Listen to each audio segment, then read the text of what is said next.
Ce matin, nous allons commencer une nouvelle étude dans l'Épître aux Thessaloniciens.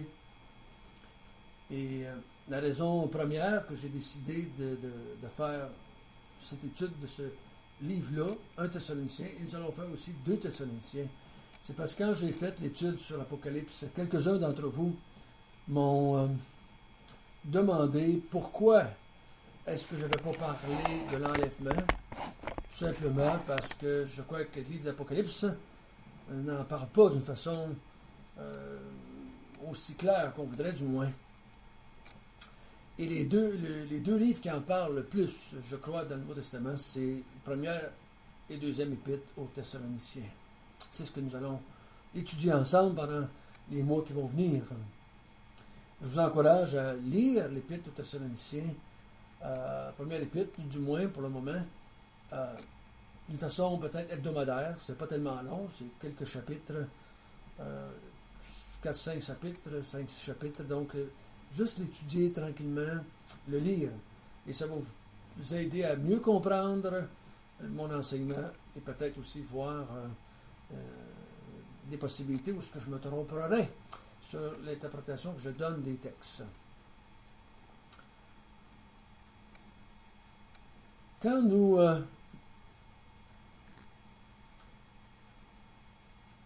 étudions l'Épître aux Thessaloniciens, nous voyons à plusieurs reprises des mentions de l'enlèvement.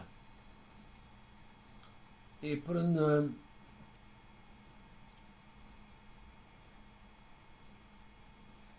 petite épître comme cela, on se demande des fois pourquoi est-ce que Paul en parle tant. C'est parce que l'Église de Corinthe, pas de Corinthe, mais de Thessaloniciens avait reçu de l'enseignement, pas beaucoup, mais un peu d'enseignement sur le retour du Seigneur, et ils ont pris des décisions qui troublaient un peu l'apôtre Paul. Et donc l'apôtre Paul va clarifier certains dires par rapport au retour du Seigneur et à l'enlèvement de l'Église. Les débuts de l'Église, nous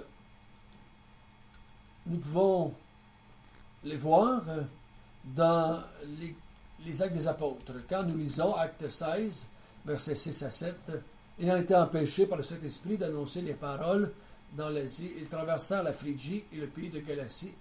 Arrivés près de la Mysie, ils se disposaient à entrer en Bithynie, mais l'Esprit de Jésus ne leur permit pas. Donc, voici Paul qui veut annoncer l'Évangile et est empêché par l'Esprit Saint d'aller en Asie. Il traverse la Phrygie et le pays de Galatie. Et rendu à Mysie, il se disposait à entrer en Bithynie, mais l'Esprit ne leur permit pas. Donc, il y a 2 fois où l'Esprit les empêche d'aller en certaines directions et il va les diriger dans une autre direction pour qu'ils allent en Thessalonique pour parler du Seigneur.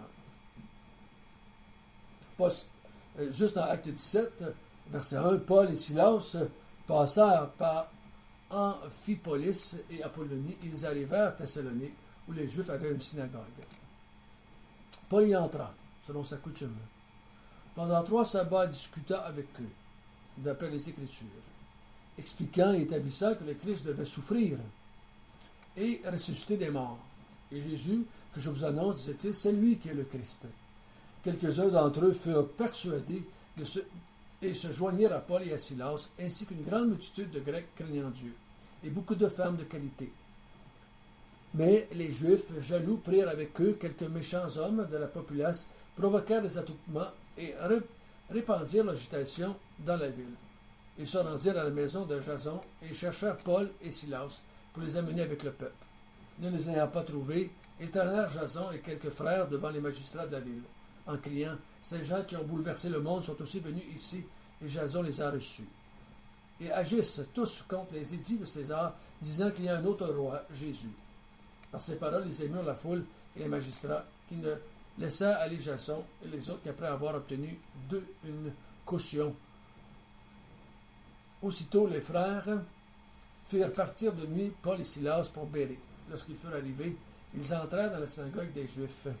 Ces Juifs avaient des sentiments plus nobles que ceux de Thessalonique. Ils reçurent la parole avec beaucoup d'empressement et ils examinaient chaque jour les Écritures pour voir si ce qu'on leur disait était exact. Donc Paul ici nous est montré avec Silas, et on va voir un peu plus loin peut-être que Timothée était aussi avec eux autres. Et c'est Dieu, une chose qu'on est sûr qu'on peut voir à travers ça, c'est Dieu qui a dirigé Paul et Silas à aller en Thessalonique pour commencer l'Église. On ne sait pas comment l'Esprit Saint s'y est pris pour les diriger. Mais je crois fermement, personnellement, que Dieu dirige encore aujourd'hui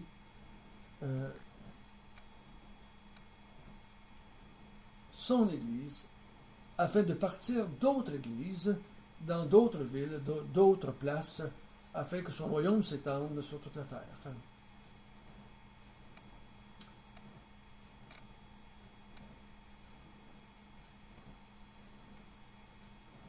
Souvent, les gens nous interrogent comment on fait pour savoir.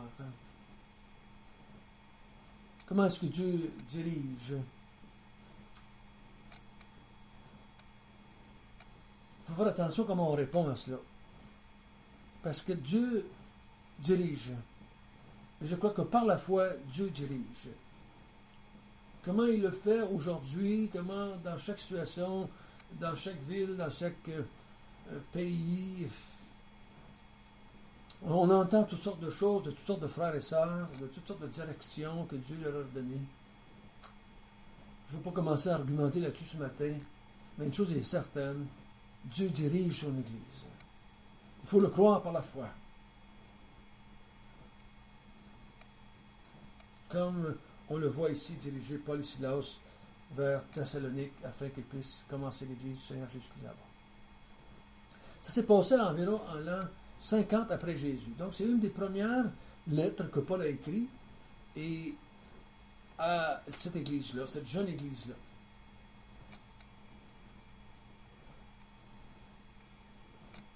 Dans le verset 1, on voit que Paul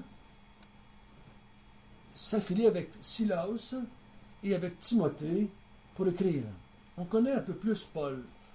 On a lu plus sa vie. On a entendu parler plus de lui. Paul, qui était un juif, et comme il dit lui-même, hébreu né d'hébreu, pharisien des pharisiens, très zélé pour la foi juive, pour la loi du temple. Et on sait qu'il s'est converti en allant à Damas, persécutant l'Église. Il s'est converti à rencontrer Jésus-Christ. Et Jésus-Christ lui a confié la mission d'aller vers les païens pour annoncer l'Évangile. Donc Paul n'était pas quelqu'un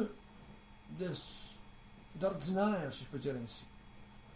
Il y a eu des apparitions du Seigneur Jésus-Christ. Il dit lui-même, ce que je vous ai annoncé, ce que je vous ai prêché, je n'ai pas reçu d'aucun homme, mais Jésus lui a apparu. Il lui a donné l'Évangile. Il lui a enseigné l'Évangile. Il lui a dit quoi enseigner. Donc Paul était un homme qui était un apôtre, parce qu'il avait été envoyé par Jésus-Christ. Donc Paul est un homme très spécial qui a reçu directement du Seigneur Jésus-Christ la mission. Et aussi il a reçu la vérité. Il a reçu des dons spéciaux. Donc, c'est quelqu'un digne de foi. Silas était aussi appelé Sylvain dans les Actes des Apôtres. Dans Actes 15, 22, on dit que Jude, appelé Barsabas, et Silas, hommes considérés entre les frères. Donc, Silas était un homme considéré. Dans Actes 15, 32, Silas, qui était aussi eux-mêmes un prophète. Donc, Silas était reconnu par les chrétiens du premier siècle, de la première génération, des premiers 25-30 ans après Jésus, comme un prophète de Dieu.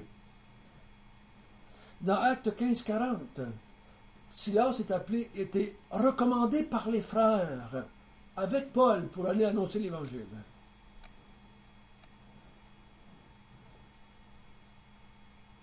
Silas, dans Acte 17-14, est nommé comme étant quelqu'un que Paul a laissé derrière lui avec Silas et Timothée à Bérée pour annoncer, pour poursuivre le travail que Paul avait fait à Thessalonique.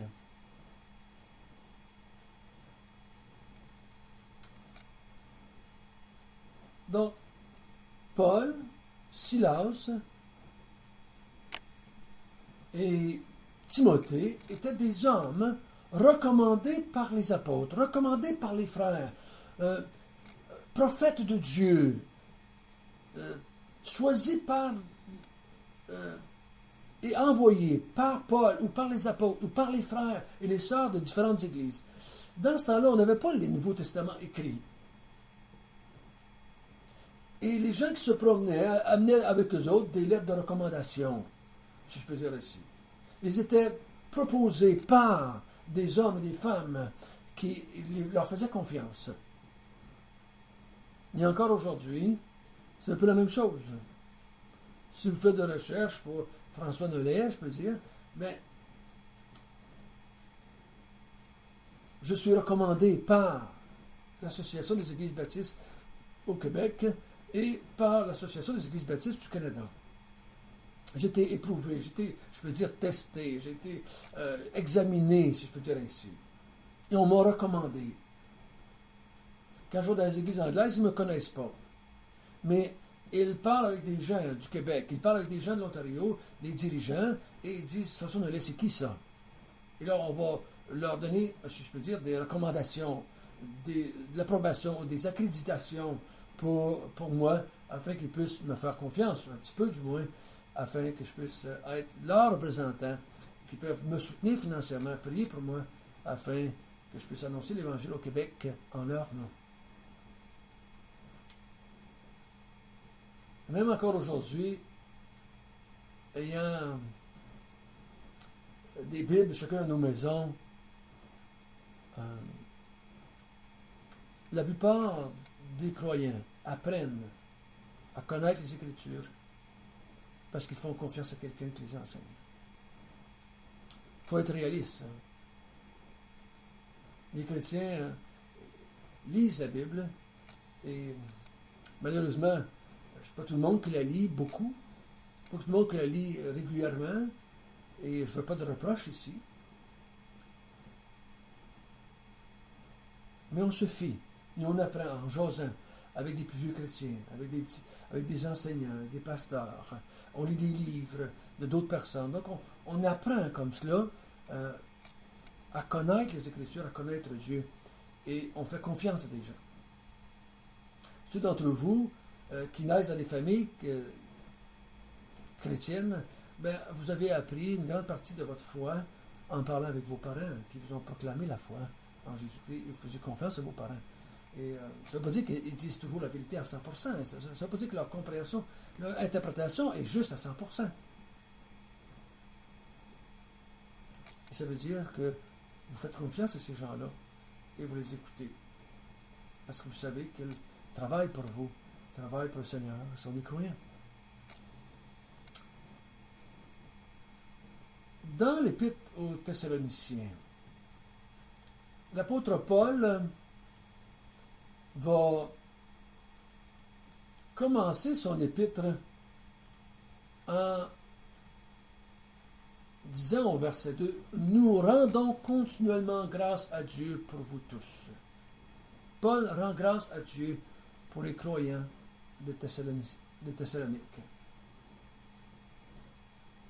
Cette semaine, je méditais là-dessus, je me disais, Seigneur, est-ce que moi je peux rendre continuellement grâce à Dieu pour tous les frères et sœurs de mon 30 ans?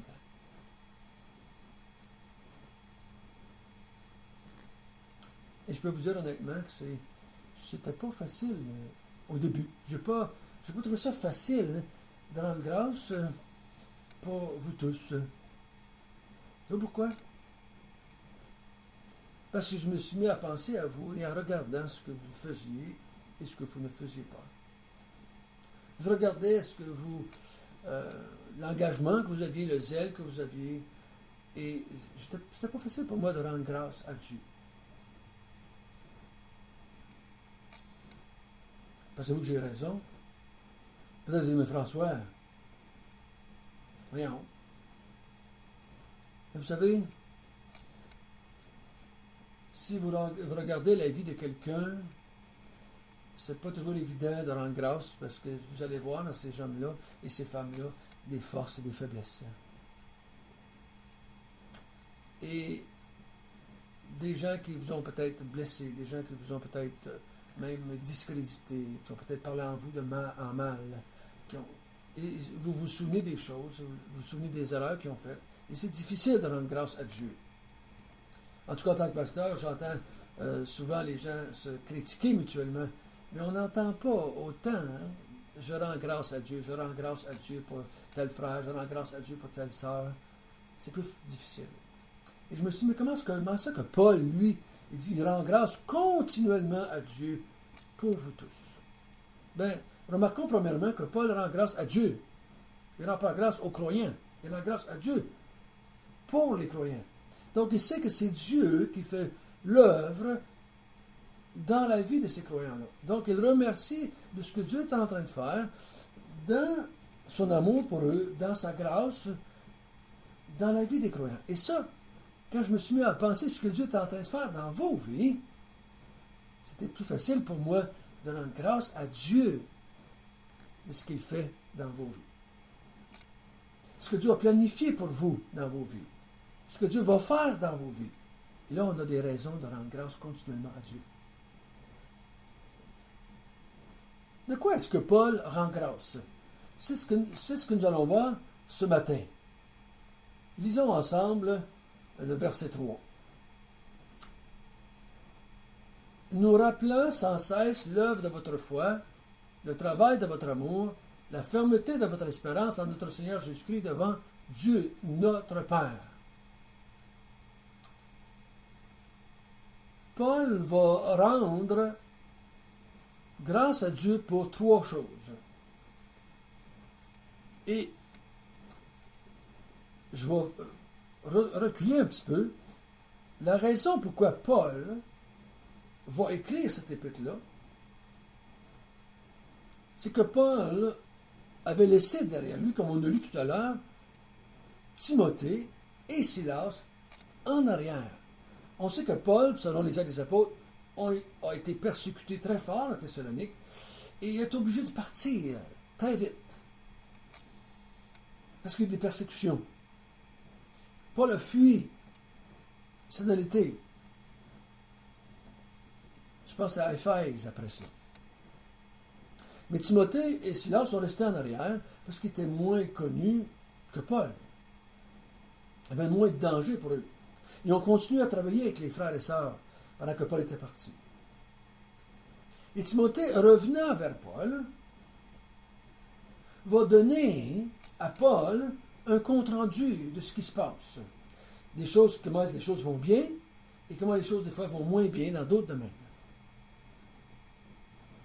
Et Paul va rendre grâce pour trois choses. D'abord, il va rendre grâce à Dieu pour certains souvenirs. Il dit au verset 3, me rappelant. Il va leur rendre grâce, deuxièmement, de leur élection. On va voir la prochaine fois. Il va rendre grâce aussi des bonnes nouvelles qu'il a reçues des Thessaloniciens par Timothée. Donc, il se rappelle des choses qu'il a vécues là, lui, pendant qu'il était là. On ne sait pas s'il était là pendant quelques semaines, quelques mois. On ne sait pas combien de temps il est resté, mais assez pour avoir des souvenirs, du moins. Et c'est ce que nous allons regarder ce matin. Il dit, je rends continuellement grâce à Dieu, dans mes prières, pour l'œuvre de votre foi. Comment vous rendre grâce à Dieu qui ne dit pas pour les œuvres de votre foi? Dans les commentaires que j'ai lus, les gens essaient de décrire quelles sont les œuvres de la foi. Et tout le monde commence à dire, mais les œuvres de la foi, c'est ceci, c'est cela, c'est ceci, c'est ça. Si tu as la foi, tu vas faire telle œuvre, telle œuvre, telle œuvre, tu ne feras pas telle chose. Mais ici, il ne parle pas de ça, il parle de l'œuvre de leur foi. Quelle est donc cette œuvre?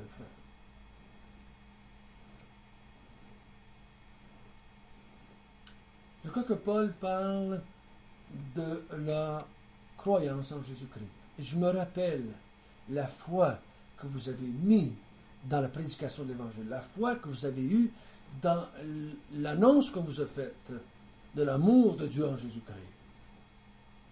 L'œuvre de cette foi, vous avez été persécutés, attaqués, malmenés par vos concitoyens. Mais vous avez gardé la foi. Vous avez gardé la foi. Vous savez, mes frères et sœurs, l'important, c'est de garder la foi. L'apôtre Paul, à la fin de sa vie, il dit, j'ai terminé la course, j'ai gardé la foi. Et je crois que quand Paul dit cela, il le dit avec une excitation, avec une force, j'ai gardé la foi. Comme si c'était ça, la chose la plus importante, de garder la foi. C'est pas combien j'ai été de fois à l'église, c'est pas combien de fois j'ai lu ma Bible qui est important, c'est pas combien d'heures j'ai passé dans la prière qui est important. Parce que vous savez, quand vous allez mourir, c'est pas ça qui va compter. C'est est-ce que j'ai la foi, oui ou non? Suis-je mort dans la foi? Est-ce que j'ai terminé la course dans la foi? Combien que j'ai connu, combien vous avez connu de gens qui ont commencé la course, mais qui ne l'ont pas terminée, qui ont rejeté la foi en s'en allant, qui ont changé. Le oui est devenu un non, pour toutes sortes de raisons. Je parlais avec un homme cette semaine qui disait qu'il a fait profession de foi dans le passé, mais à un moment donné, ça n'allait pas bien, il ne réussissait pas, Dieu ne répondait pas aux prières, pour toutes sortes de raisons. J'ai mis ça de côté et j'ai rejeté ça. Combien de gens vont faire ça encore dans le futur?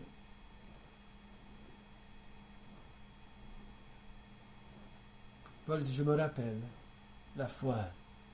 Je rends grâce à Dieu pour cette foi qu'il vous a donnée. Parce que la foi n'est pas quelque chose qui naît dans le cœur du croyant. C'est un don de Dieu, selon Éphésiens 2. C'est un don de Dieu. Je rends grâce à Dieu pour l'œuvre de votre foi. Parce que la foi que vous avez, ça vient de Dieu. Ça ne vient pas de vous. Deuxièmement, il dit, je rends grâce à Dieu continuellement pour l'amour, pour le travail de votre amour. De quoi parle-t-il? De quel amour il parle? Parle-t-il de l'amour qu'ils ont pour Jésus-Christ ou de l'amour qu'ils ont pour les frères? Ou sur les deux? On va voir dans les épîtres de Thessalonique, il va dire, je n'ai pas à vous écrire parce que vous avez appris à vous aimer les uns les autres. Il va parler aussi de l'amour qu'ils ont pour Christ. Je crois qu'il n'est pas possible d'avoir l'amour les uns pour les autres, pour les enfants de Dieu, si on n'a pas d'abord l'amour pour Christ, l'amour pour Dieu. Mais il dit le travail de leur amour. Donc l'amour, c'est quelque chose qui c'est des actions faites pour quelqu'un. Nous, on a tellement été trompés par notre société, par nos chansons d'amour, qui parlent de l'amour comme un feeling, de l'amour comme un sentiment. Quand la Bible parle surtout de l'amour comme des actions, le travail de votre amour. J'ai vu ce que vous avez fait pour le nom de Christ. J'ai vu ce que vous avez fait aux frères et sœurs qui ont le même amour que vous pour Christ. Je me rappelle de cela. Je me rappelle, dans ces moments de difficulté, de forte persécution contre nous, comment vous avez agi les uns envers les autres. Et Paul va ramener ça souvent dans ses épîtres. Dieu ne va pas oublier l'amour que vous avez manifesté pour les saints. Et Jean va dire, il était possible d'aimer Dieu et de ne pas aimer les frères. Si vous aimez les frères, vous allez aimer Dieu. Si vous aimez Dieu, vous allez aimer les frères et sœurs. Ça ne se sépare pas. Il est facile d'aimer Dieu, de dire « j'aime Dieu beaucoup ». Pas aussi facile de dire « j'aime les frères » en pratique. C'est facile de dire « j'aime les frères », mais je ne les vois jamais. Je vais les voir le dimanche matin pendant 1 heure, 1 heure et demie, 2 heures. Ah, je les aime beaucoup les frères. Mais ça arrête là. C'est pas vraiment de l'amour, ça. L'amour, c'est dans la pratique. Qu'est-ce que je fais? Quel travail est-ce que j'exerce pour les frères et sœurs? C'est là que ça se mesure de façon un peu plus tangible.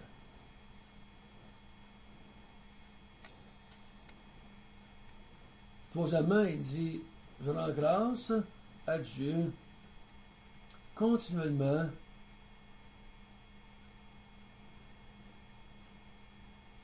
de la fermeté de votre espérance en notre Seigneur Jésus-Christ. Quand on a de l'espoir, hein, notre espoir, aujourd'hui, dans notre société, c'est quelque chose qui va peut-être arriver. J'espère. Hier soir, ma fille, après souper, elle dit, il faut que j'aille au dépanneur. Chez nous, ma fille est enceinte, elle va accoucher dans à peu près un mois, et chez nous, ça monte, hein, il y a une côte pour venir chez nous. Et ma fille, de plus en plus, elle trouve la côte un peu plus difficile à monter. Et là, j'étais surpris un peu qu'elle veuille aller au dépanneur, descendre la côte, monter la côte après souper. Je dis, qu'est-ce qu'il y a d'aussi urgent d'aller au dépanneur? Oh, elle dit, il faut que j'achète mon billet 6,49 parce que le tirage va avoir lieu à soir. Pourquoi qu'elle va s'acheter un billet? C'est parce qu'elle a d'espoir. Elle espère gagner. Mais cette espérance-là est très, très éphémère. Puis elle me dit, ça fait longtemps qu'elle prend des billets comme ça. Donc, automatiquement, elle n'a jamais gagné encore. Parce que si elle avait gagné, je l'aurais reçu, hein, elle l'aurait dit. Donc, cette espérance-là est de moins en moins forte parce que plus elle en prend souvent, mais elle ne gagne jamais. Mais elle a un petit espoir encore de gagner. Mais ici, l'espérance du chrétien, c'est pas ça ici. L'espérance, c'est quelque chose qui n'est pas encore arrivé, qui est futur. Mais dans la Bible, c'est toujours quelque chose qui est certain qui va arriver. Vous êtes ferme dans l'espérance que vous avez de voir revenir Jésus-Christ. On va voir dans le temps, il était tellement sûr que Jésus était pour revenir. Puis bientôt, vite, vite, vite, vite, qu'il y en avait d'entre eux, parmi les Thessaloniciens, qui avaient même arrêté de travailler. Ils avaient tout vendu. Et puis ils avaient lâché le job, parce que Jésus revenait. Et Paul va être obligé de leur dire que celui d'entre vous qui ne mange pas, qui ne travaille pas, excusez, il ne mange pas. Paul il disait, il y a quelque chose que vous n'avez pas compris par rapport au retour du Seigneur. On va voir qu'il dit, il y a des choses qui doivent arriver avant que Jésus revienne. Il y a des signes qui vont vous être donnés avant que Jésus revienne. Il dit, ces signes-là, s'ils ne sont pas encore là, vous ne devez pas arrêter de travailler. Vous ne devez pas vendre vos maisons, comme certains ont fait au Québec autour des années 70. Il y a des mouvements religieux qui disaient, Jésus va revenir, Jésus va revenir. Il y en a qui ont vendu tout ce qu'ils possédaient. Et ils ont commencé à annoncer l'Évangile. Leur Évangile, en tout cas, ce qu'ils comprenaient de l'Évangile. Ils ont été bien déçus, parce qu'on est rendu en 2005, puis Jésus n'est pas revenu.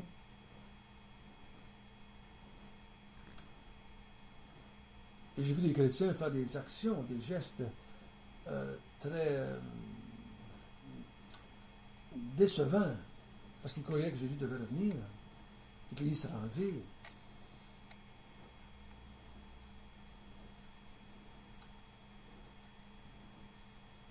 Mais je me réjouis, je me rappelle, quelle fermeté vous avez. Vous étiez solidement fondé dans l'espérance que vous avez que Jésus va revenir un jour.